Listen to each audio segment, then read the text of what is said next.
again, when hopefully you're a researcher, you're worried about the minimum sample size you need. You know what you want to. You don't want to have to ask 10,000 people. You know the question or communicate with that many different things. So you want to find the bare minimum for economic reasons. Along with others. So minimum sample size needed for interval estimate of a population proportion. So if you want to know the proportion of the entire population that prefers Crest or prefers some product. Well, the maximum error formula that I showed in a previous video for proportions is given here. And so if you do well, here, this is kind of a joke, but you rearrange this algebraically, do some algebra witchcraft, you'll end up with a formula for the number of samples needed to get what you want. So there's the formula. I would write that down somewhere so that you have it. If you want to derive it using algebra, go for it. We're not going to do that here. I'll just show you how to use it. So here's the situation. A researcher wishes to estimate, and there's two, so make sure you watch the end of the video because there is another situation. A researcher wishes to estimate with 95% confidence the proportion of people who own a smartphone. In a previous study, they found that 40% of those interviewed have this technology. Well, I can't type out a question properly. The researcher wishes to be accurate within 2% of the true proportion. So that's your error. So right here, this is your error. 95% confidence interval, that's going to be your Z alpha divided by 2. That's what you're going to use there. 40% was a previous study, and that's p hat. And so we pretty much have everything we need. So we'll go ahead and figure this thing out. So n equals, quickly here, n equals p hat q hat times z, our z-score,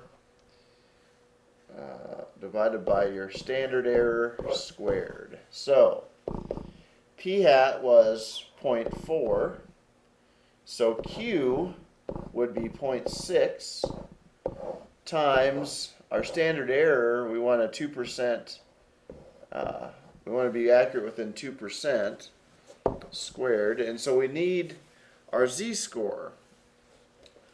Well, for 95% confidence interval, and the number again is I think 1.96, I do believe. Wrong page. Yeah, 1.96 is correct. So, but I'd like to show how I come up with that number, and it didn't just come up from outer space somewhere. And so we go back to a z-score table, and 95 divided by 2 is 47.5, so we're looking for 0.475 on the z-score table. So 0.475 would be right here, and that, you work it back, there's 1.9, you work it up, and so 1.96 in this particular table. Alright, so there's how you came up with it.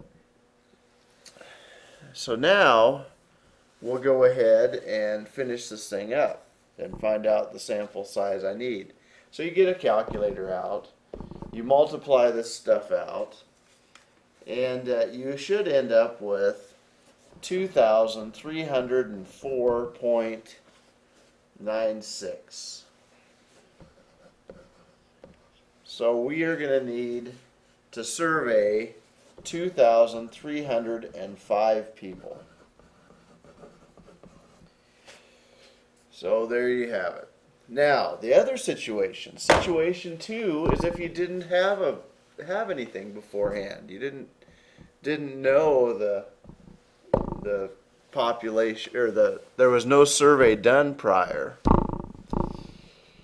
And now I gotta maybe shrink this up a little. Guess it's not letting me. So it doesn't quite fit. Oh, there we go.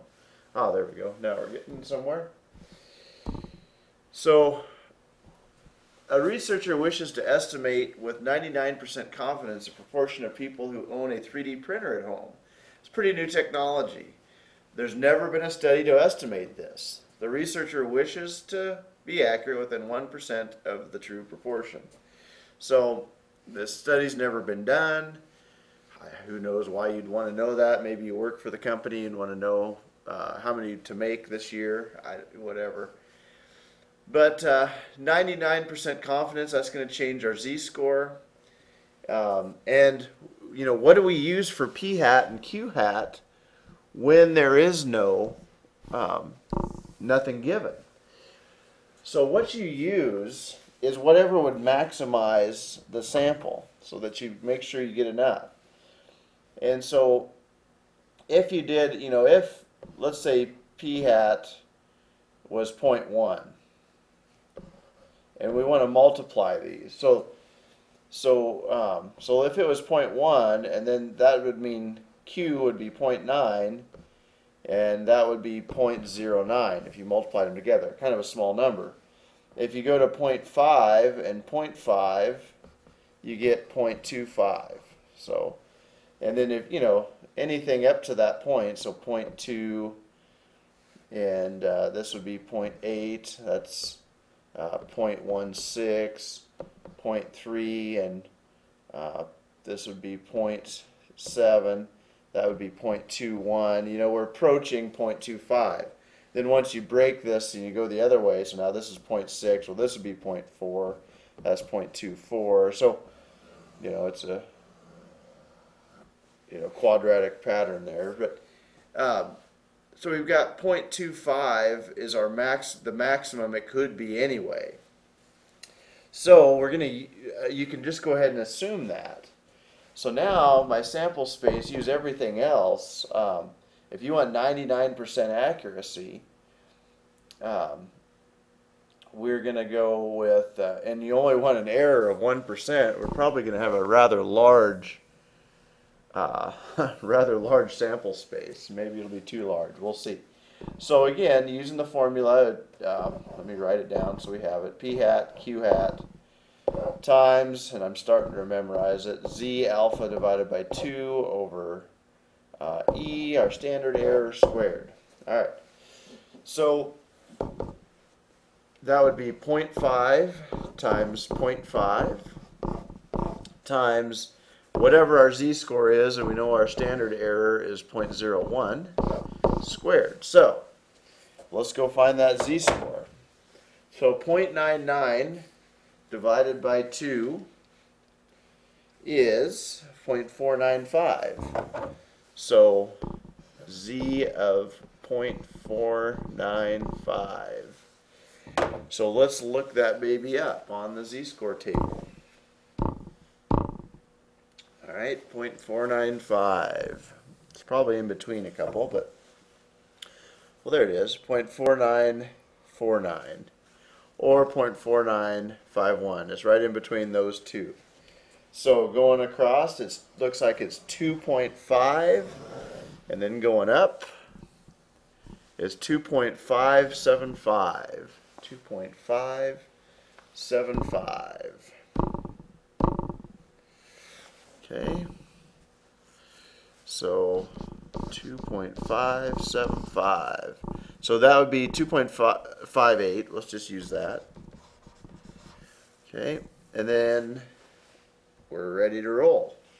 So we'll just go ahead and calculate that, and that'll tell us how many we need to do. And as promised, we are going to have to survey a lot of people. A lot of households. We're going to have to survey 16,641 to get 99% accuracy. So That might be, maybe that's out of our budget. Maybe, maybe you only have you know, I don't know.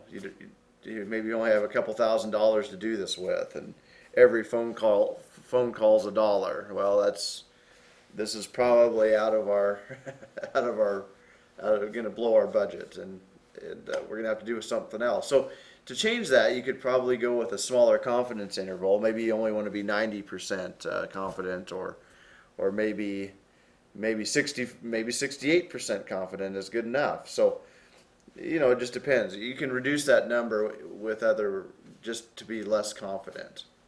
The more people you survey, the more confident you are that you're matching the whole population of the